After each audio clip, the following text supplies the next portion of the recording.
வணக்கம். ரேடியோ மன்னார் செய்திகள். பல அத்தியாவசிய உணவுப் பொருட்களின் விலை குறைப்பு. லங்கா சதோச நிறுவனம் பல அத்தியாவசிய நுகர்வோர் பொருட்களின் விலைகளை குறைத்துள்ளது.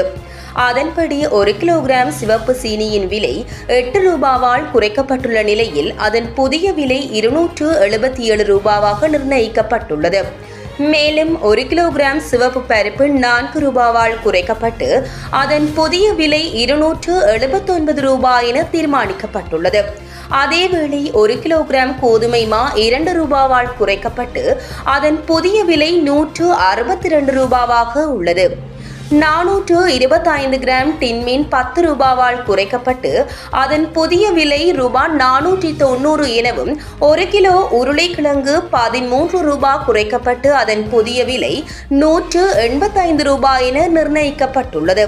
அது மாத்திரமின்றி 1 கிலோ வெள்ளை பட்டாணி 45 ரூபாவால் குறைக்கப்பட்டு அதன் புதிய விலை 750 ரூபாய் என புதிய விலை குறிப்பிடப்பட்டுள்ளது.